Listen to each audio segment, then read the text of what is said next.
There is no safety in building a fortress on stolen land, in killing and systematically marginalising a whole people in the name of our own protection. The only safe world is a world where white supremacy has ended. And I know, as you know, as Aboriginal and Torres Strait Islander people know, as all Palestinians know, that overwhelming illegitimate state violence cannot destroy a people. They survive. Palestinians survive, and they will be free. And then these atrocities will live with us forever. But again, they will not kill us because we are seeds. If they bury us, we will grow. Mutual, ra-la, mutual, ra-la. This is the Mutual Broadcasting System.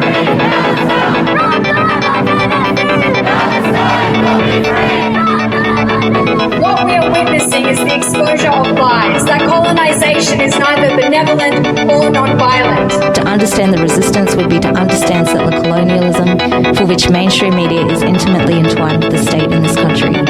Everything we do here, everything we do, it really counts. Our liberation will never be found in states, in governments, in courts, but it will be found in each other.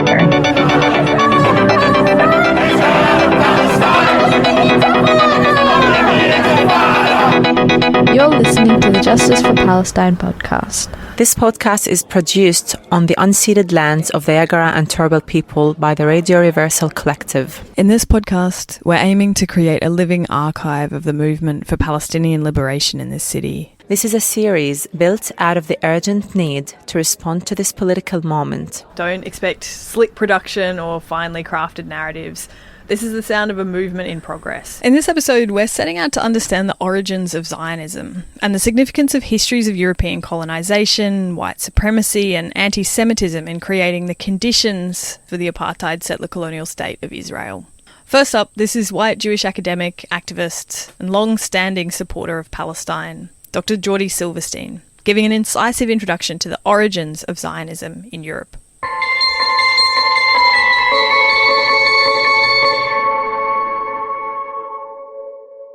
My name's Dr. Jordana Silverstein, and I'm a historian. I study Jewish history, histories of Zionism, histories of Australia.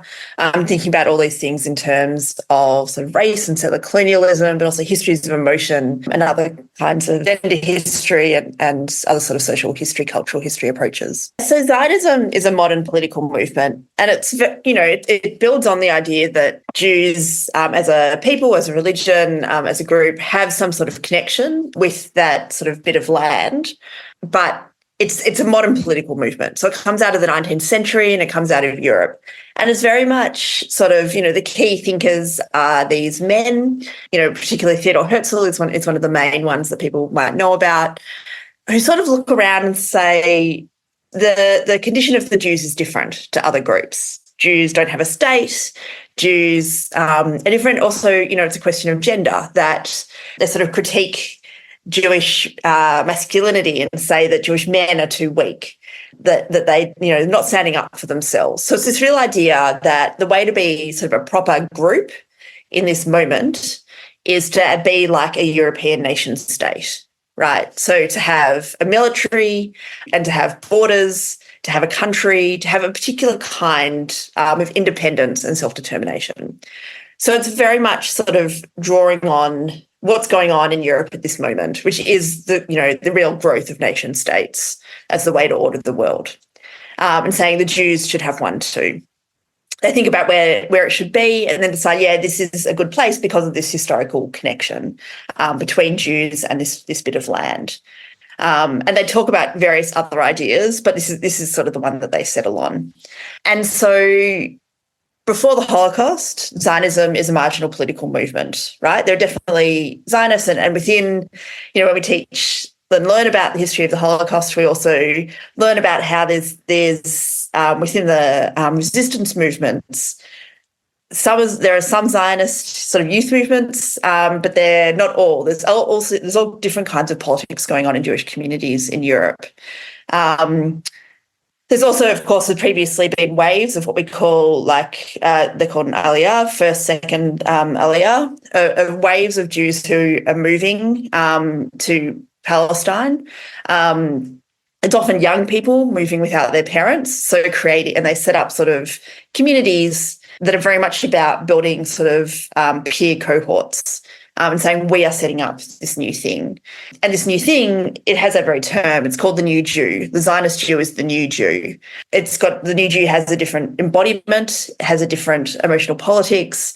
So we have this moment of the Holocaust where obviously 6 million Jews are murdered, which is obviously a significant proportion of Europe's Jews, and are expelled from Europe, those who remain and survive after the war. So this obviously changes the political dynamics. There's a shift in global political dynamics, and after the war, and a rearrangement of the whole world.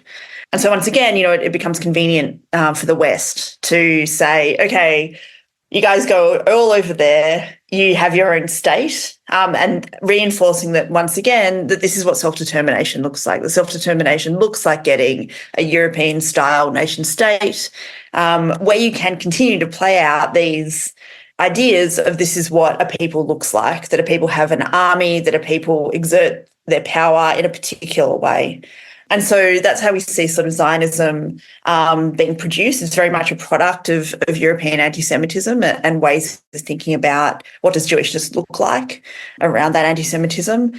It's convenient for the West that that European and Western anti-Semitism, very much remains in place. It remains very much, and we see it in all kinds of ways. We also see this, a real growth more recently of what's called Christian Zionism, this idea that in Christianity, in some forms of Christianity, that all the Jews need to be in, Israel. And this will produce the second coming of the Messiah.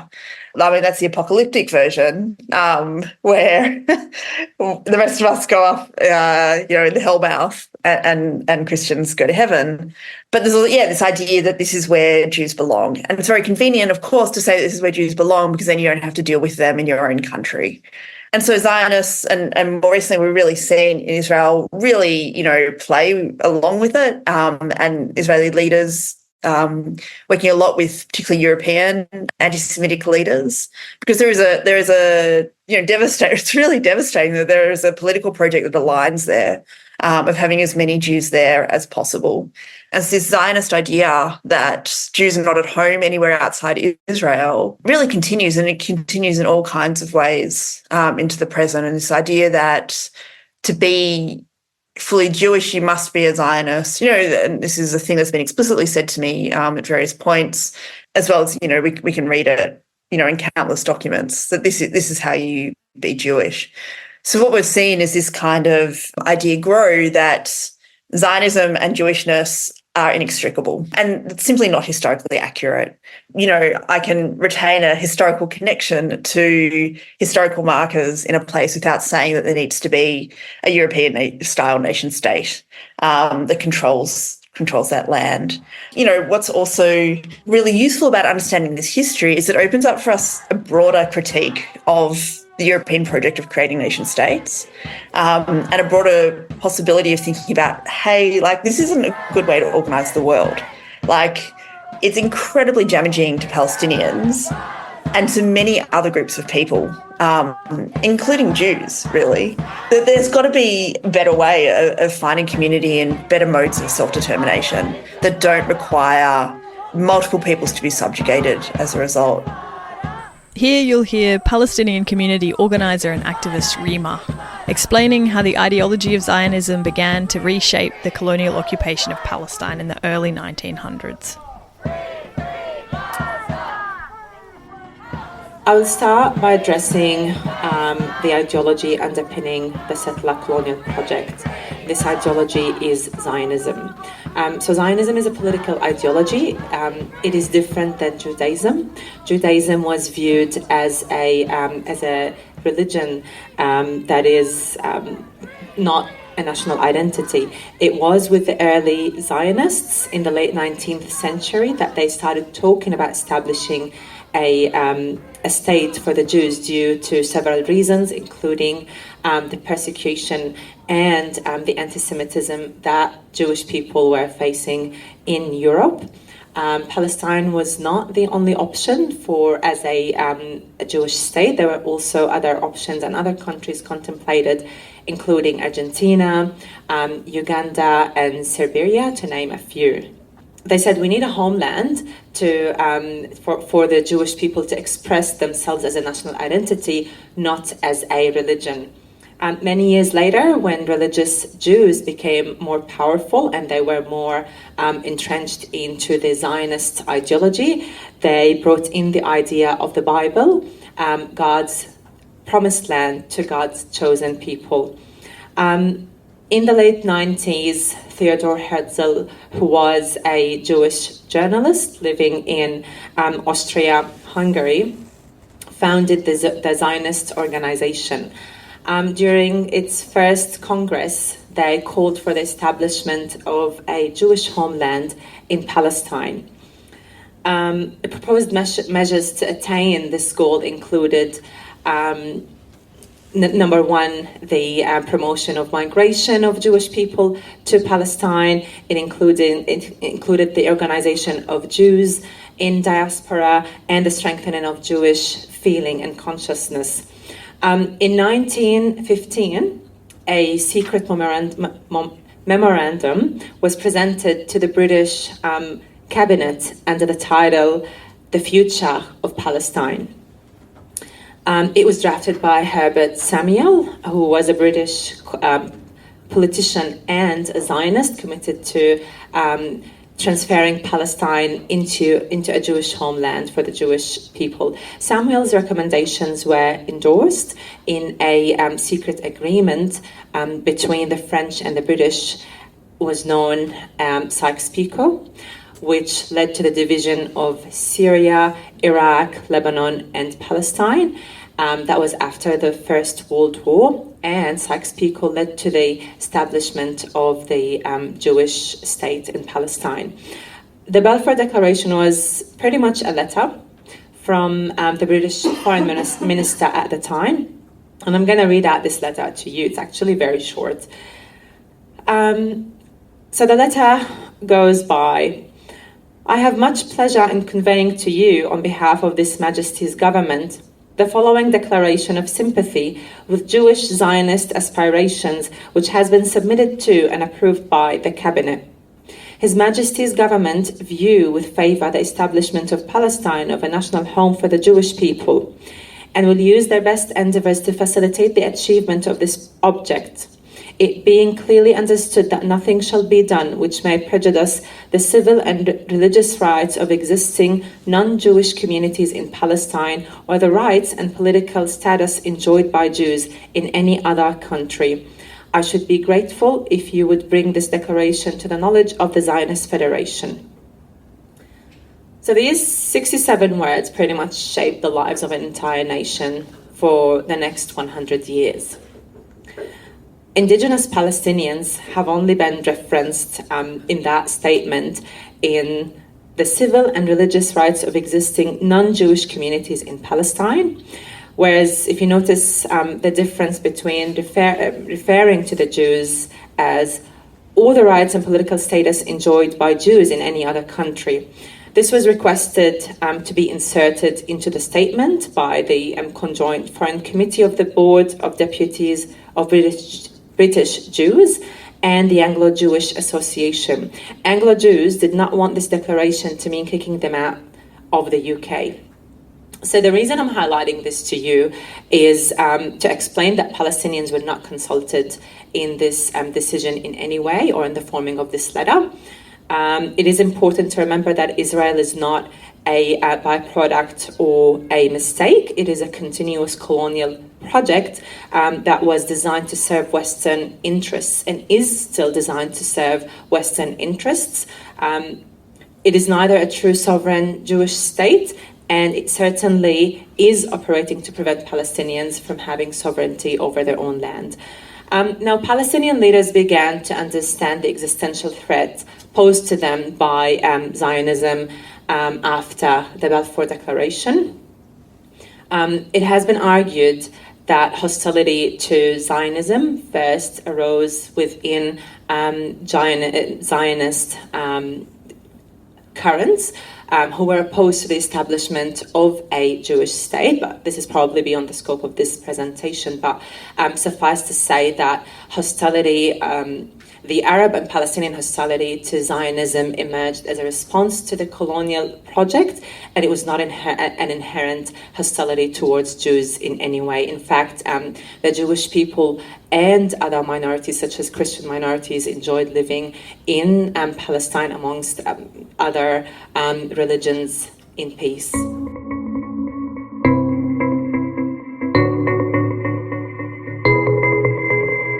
So the Zionist movement began realizing this settler colonial project, which is the displacement and replacement of the native population of the Palestinians and creating a Jewish majority, pretty much in the 1920s when it started purchasing land from absentee owners. So absentee owners were mostly rich Lebanese who bought land in Palestine to spend holidays or to spend summer there, or others who, for one reason or another, were not living in their lands at the time. So they called them absentee owners, and they started purchasing these lands from them.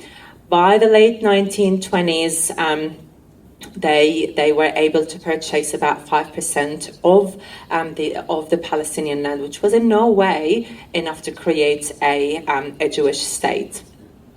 And when buying these lands, they were evicting the indigenous people who used to work there. So they were basically Palestinian villagers who used to live and work on these lands, but they did not own them. According to historians, the late 1920s represented the escalation of conflict between Palestinians and Jewish gangs, and this is due to several reasons, including the end of the Arab Revolution, which was sparked by Palestinians in approving of the British support of the Zionist movement. And was also the beginning of World War II and the persecution of Jews in Europe. This was when Palestinian resistance started forming at a grassroots level. It was not sophisticated, though. In early 1940s, it became clear that Jewish gangs are becoming more trained in military tactics. They're becoming more armed, especially that many of them received special training from British Army. And the British at the time when they were out, not only from Palestine, but from the other Arab region that they colonized, because the priority for them at the time was to establish a European power in Europe rather than wasting their resources in those Arab countries where people were starting to revolt, and serious talks about Arab independence were taking place.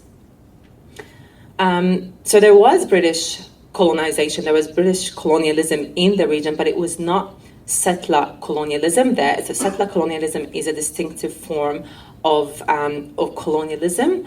So the British did not move their population to the areas that they colonized, as opposed to Zionism, which is all about settling the Jewish people in the land of Palestine and displacing the native population.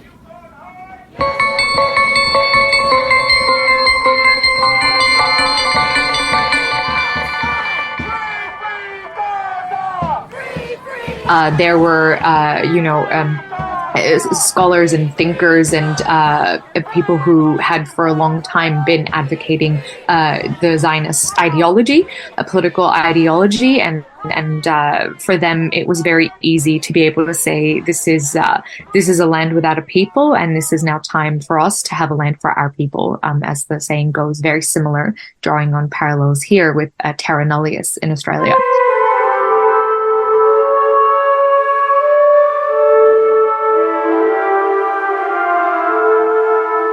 So I think for me, sort of that historical lens and thinking about how did Zionism evolve is a really important project and really necessary to do.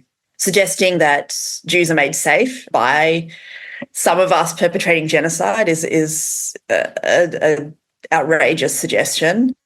And suggesting that we could never, I mean, it's also a statement of fact as well. And that's what's so upsetting about it is, Jews aren't safe. Like, if we want to think about, in terms of safety, like, it's always precarious. And absolutely in this moment, we are secure in Australia for the most part.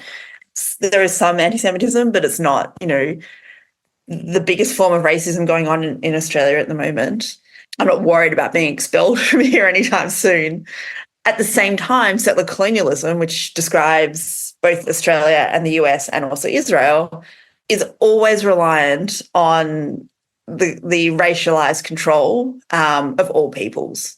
So it's always a conditional acceptance. It's always going to be that we're useful now. We're useful now here to displace Aboriginal people. And that's why at various times Jews have been allowed in or have been encouraged to come and of course also have been restricted from coming at various times. And post-World War II, it wasn't as though Jews were just, encouraged to come to Australia. There were quotas on the boats that came from Europe after World War II. We need to always remember that, it's conditional, and settler colonialism remains bad and remains a really harmful racialized project of population management. Understanding the origins and operation of Zionism is really important because it gives us tools to understand the formation of Israel as a settler colonial state and to see the violence of the Israeli occupation as a flow-on effect of white supremacy in Europe. It's also important because, as Dr. Liz Strakosch puts it, there is a really important role for anti-Zionist Jews such as myself in relentlessly saying what we all know to be true. Zionism is not Jewishness.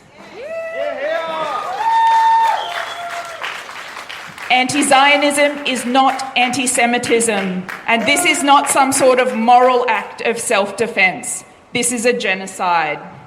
As the grandchildren of Holocaust survivors, I've watched in horror as the Israeli state has weaponised and mobilised our families' suffering in order to legitimise another genocide.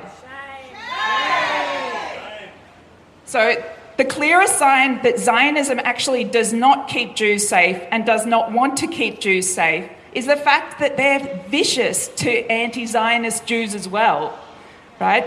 Palestinian and people of colour and Indigenous people face much worse targeting. But what's important about the way that Zionists target anti-Zionist Jews is that it gives the lie to the story that they're telling, that this is about keeping us safe. So the irony of this is the fact that I feel threatened by Zionists and I feel safe when I'm in solidarity with Indigenous people and Palestinians and people of colour.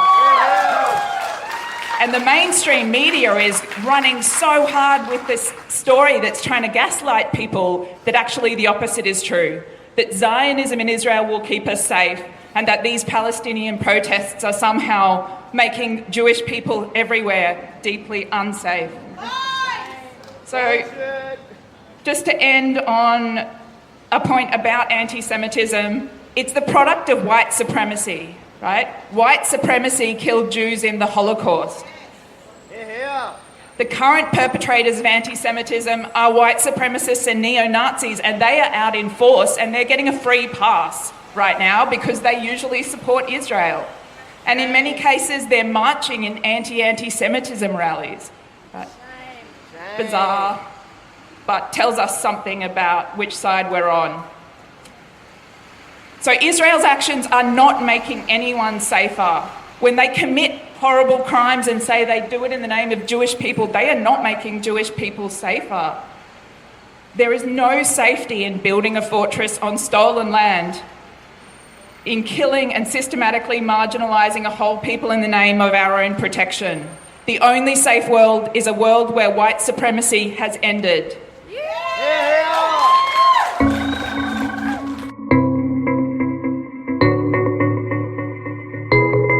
Let's not forget that colonialism and its manifestations, capitalism, consumerism, all of these things are the main reasons for the climate disaster that we have.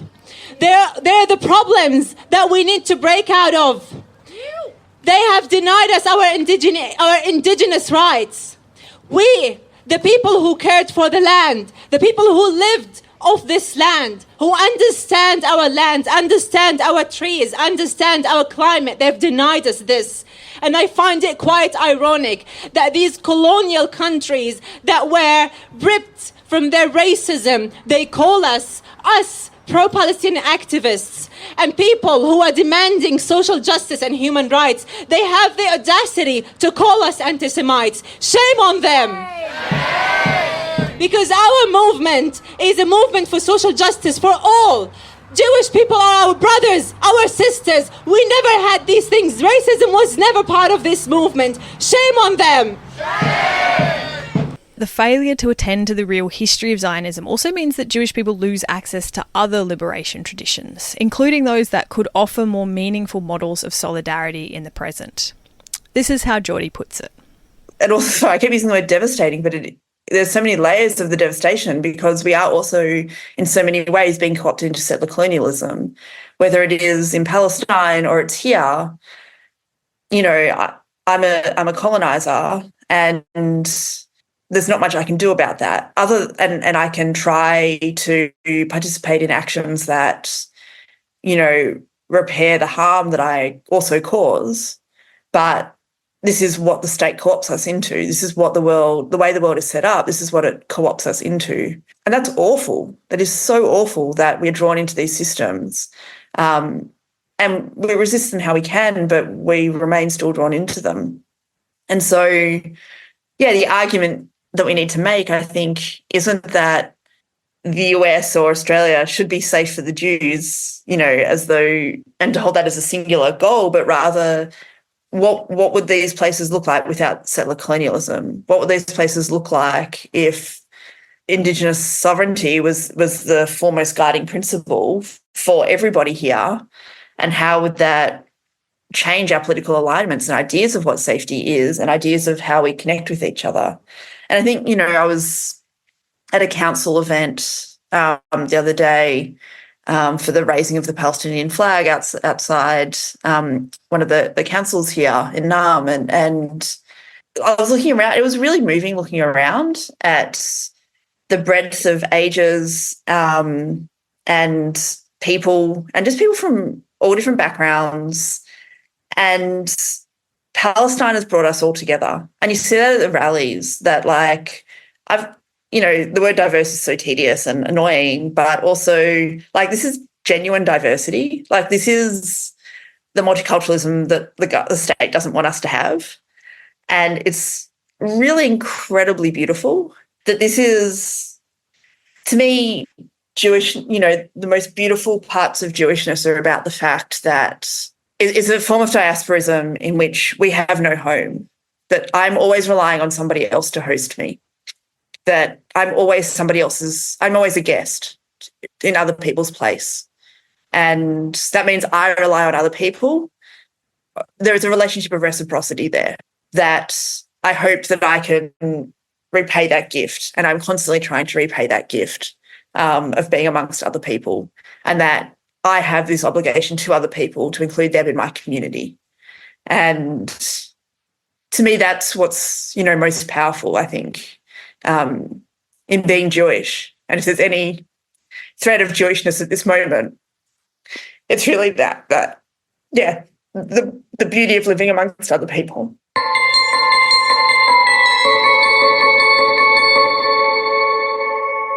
We are a collection of anti-Zionist Jews living on unceded Yagara land in Mianjin who have come together to stand in solidarity with Palestine, to express our Jewishness beyond Zionism, and to support one another. We welcome all Jewish people who oppose Israeli settler colonialism to our group, however they experience and express their Jewishness. So we reject narrow definitions that centre white, matrilineal and heteronormative ways of being Jewish.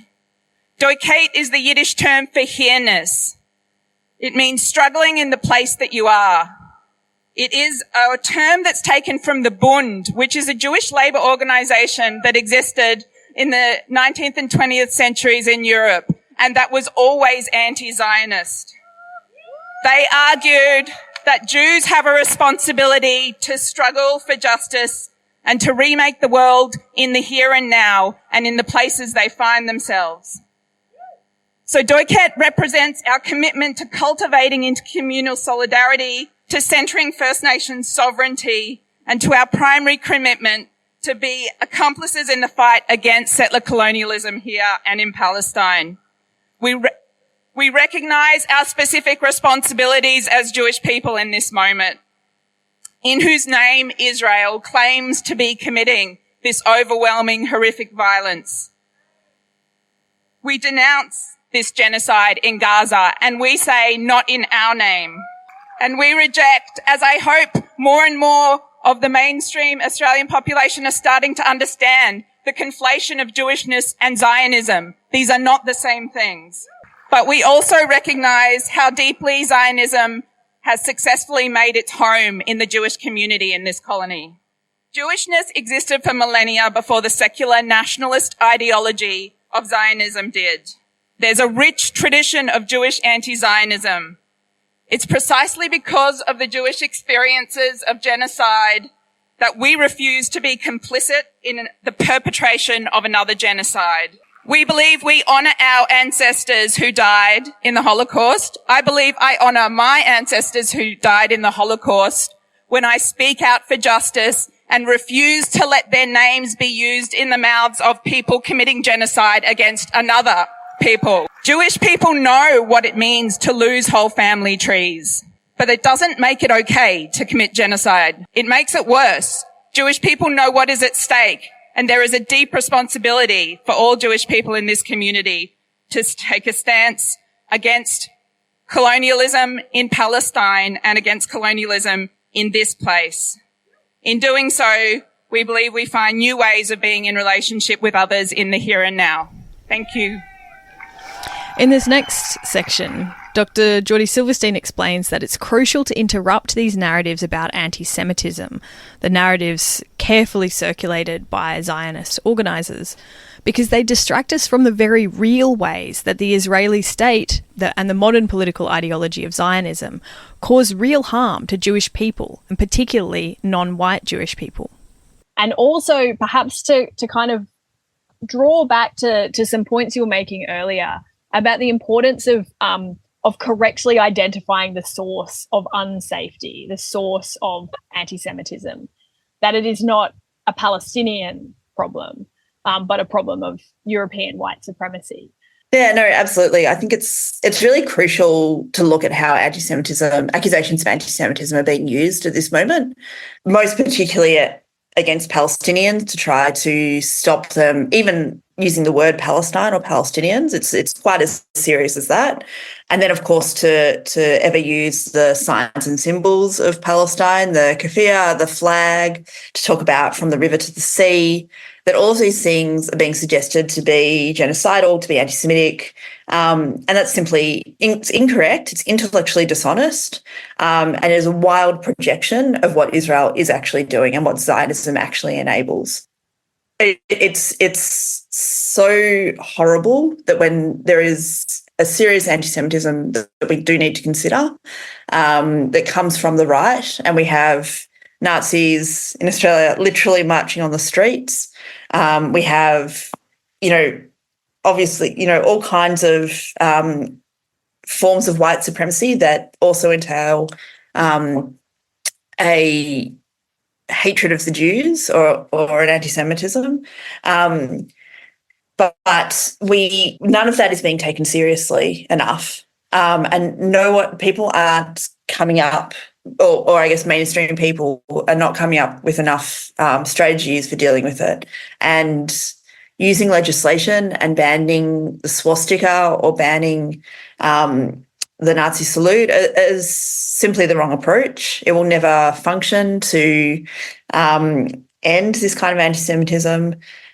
It's just pointless. It's really quite pointless. It makes some people feel a bit better for having done something, and I appreciate that it does make some Holocaust survivors feel better that they might see less of this. Although I don't know if they will actually see less of this, but I appreciate it makes them feel better. But this preeminence of feelings in this moment is something that we really need to deconstruct, historicise, understand how feelings are mobilised for political projects.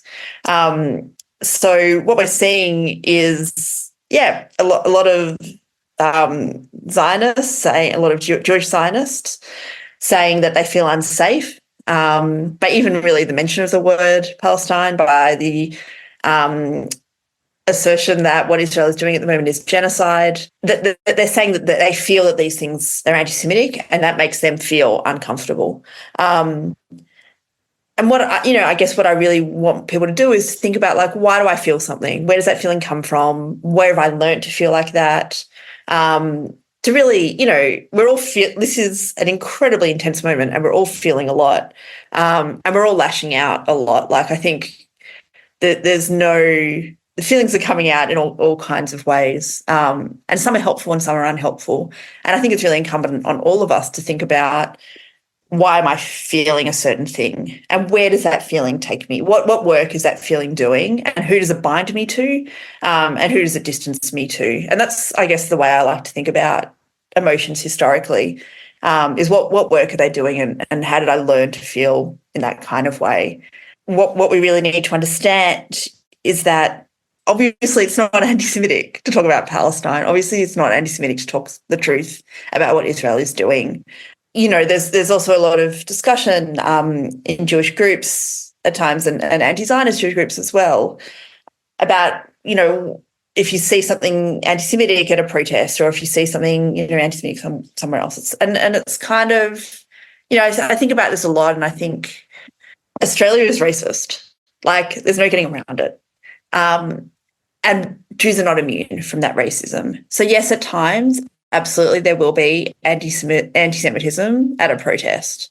That does not mean the whole protest is anti-Semitic. And in fact, Palestinian organisers couldn't be doing more to demonstrate that a serious commitment to fighting anti-Semitism and racism in general, and couldn't be doing more to make clear to people, if they see an inappropriate sign, like, I'll see people go, like, tell someone to take it down. They'll make announcements at the start of rallies. They'll make announcements during rallies. They'll do it on the promo stuff. Like, Palestinians couldn't be doing more to make clear that Jews are part of the movement, and that anti-Semitism is not acceptable. One other thing I want to say is that, of course, accusations of anti-Semitism are coming at Jews as well in this moment. And it's coming at many of us. We're being called capos, who were the people during the Holocaust who were forced to work with the Nazis, being ostracised from our communities. People are being doxxed. People are facing serious social, financial, cultural attacks, familial attacks as well.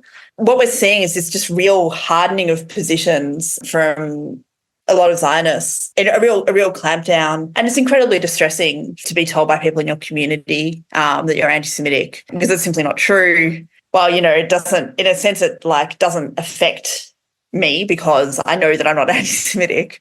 It does also incredibly affect me, and it's incredibly hurtful, and it's deliberately hurtful.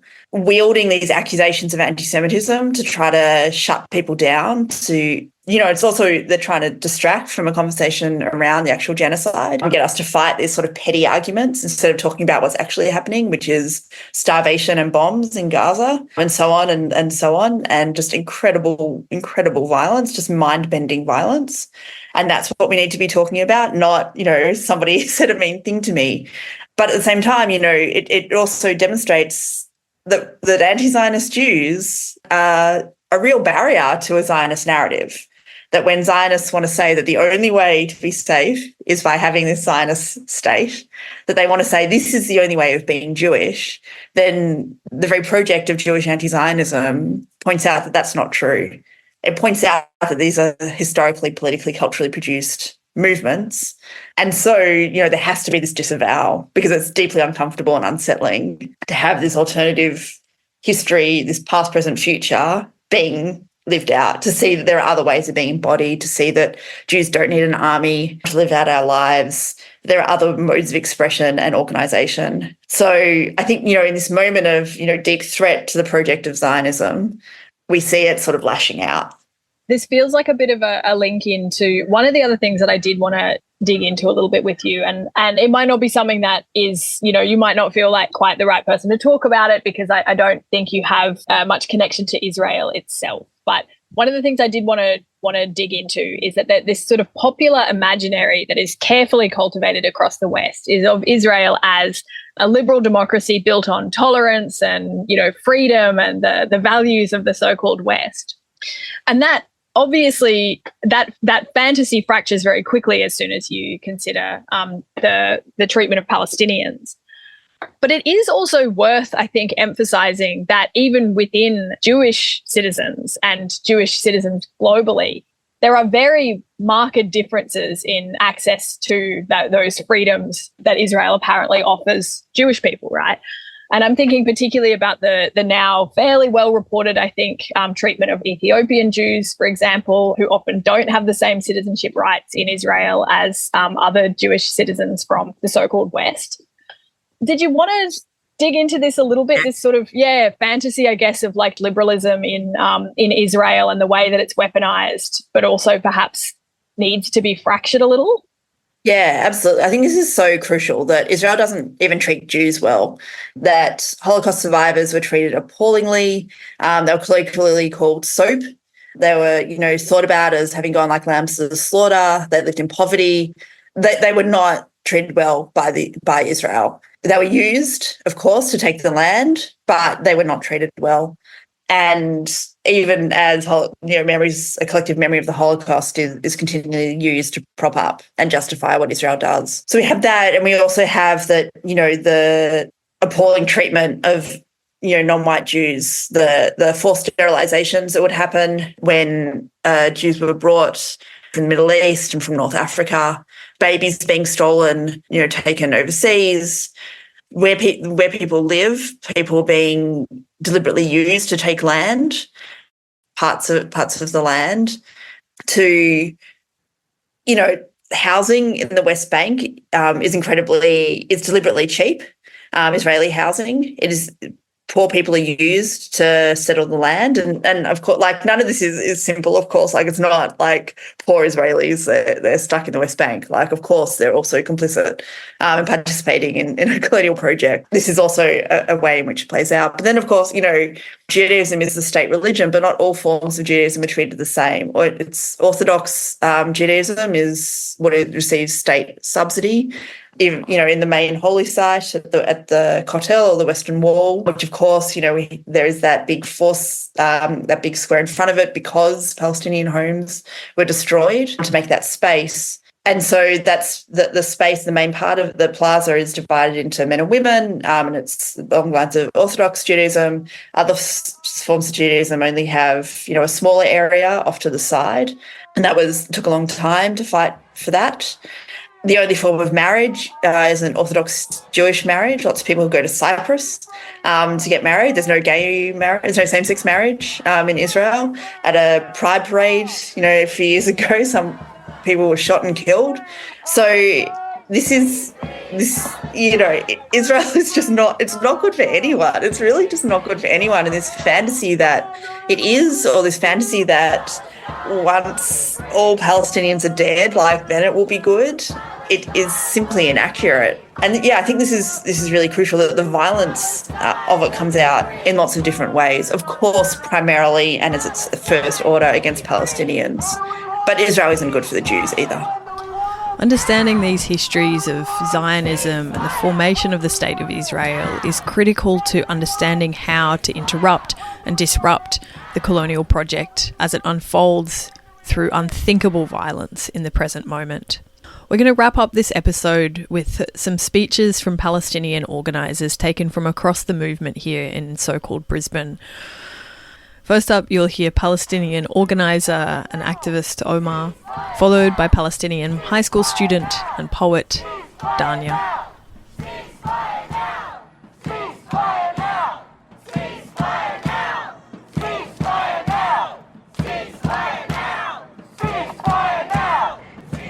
Does anyone know who Muhammad al-Durra is? In the year 2000, at the start of the second Intifada in Gaza, The images of Muhammad ad-Durra being shot in the arms of his father as they were taking shelter from Israeli fire captured the world in sorrow and anger. They were not militants. They were just a father and his son going to check the used cars market with only one to get to come back home. Jamal al-Durra, the father, had to live with the memory of his son being killed in his arms, unable to protect him, and then later unable to get justice for him, when the killers were absolved by claiming that the footage of Muhammad's killing was staged. 2 months ago, Jamal al-Durra lost his brother to an Israeli airstrike. And 2 days ago, Jamal lost another son to another airstrike. His name is Ahmad, Muhammad's younger brother. I wonder if the Israeli occupation forces will also claim these deaths as staged. This is what it is like to be a Palestinian living under the occupation. Your land being occupied by foreigners, you are restrained in every aspect of your life, and your children and yourself are killed and not allowed justice, and not allowed to complain about it, actually. This is the dehumanization of Palestinians. This dehumanization is what has been bringing us together to protest for the past 15 weeks.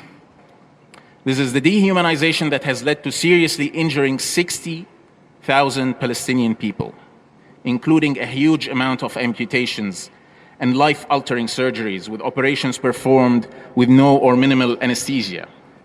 Many of us have seen the very disturbing footage of Dr. Hani Bseiso preparing his daughter's leg for amputation after being hit by shrapnel. He was operating on a kitchen table with no anesthesia. The same dehumanization that has enabled Israel to push 2 million people out of their homes into the furthest southern point in the Gaza Strip, in Rafah, living in tents, if they can find it, shoulder to shoulder, with no sanitation, no proper food or water supply, no schools for their children. For the last 3 months, no universities, no work, no prospect of tomorrow, no nothing. We will teach the history of Palestine to our children. We'll tell them about the Nakba. We'll tell them about the refugee camps. We'll tell them about the genocide in Gaza. We'll tell them about the apartheid. We'll teach them the meaning of solidarity and justice. And most importantly, we'll teach them the Palestinian integrity and steadfastness for over more than 100 years of colonization and attempts of erasure. The tide is turning, and has been turning for so many years now. Our governments need to remember that we are many, and we get to vote, and we also need to remember that. In the end, we will win this war on colonialism and racism.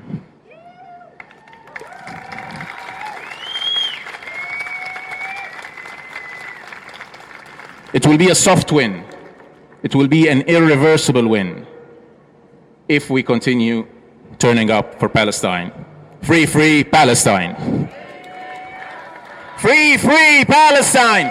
I used to tell my great-grandmother's story, Latifa, and never would I think I would be living in a time of genocide, a time where I will tell my grandchildren about an ethnic cleansing, a second Holocaust. We are reliving history. Australian government, you are hypocrites and you should be ashamed.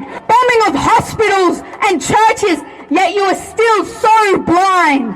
You did the same thing to Aboriginal peoples, tearing them apart, wanting them to lose their culture. I will not stand for the hypocrisy of the Australian government. Albanese, you have blood on your hands with these blood money brands with obvious commands. Albanese, you have blood on your hands and these blood money brands with commands and obvious plans to wipe out Palestinians, giving them no other chance. Survival of the fittest or survival of the whitest? Fire is catching, so if we burn, you burn with us! Free, free Palestine! Free, free Palestine! From the river to the sea! Palestine! Thank you.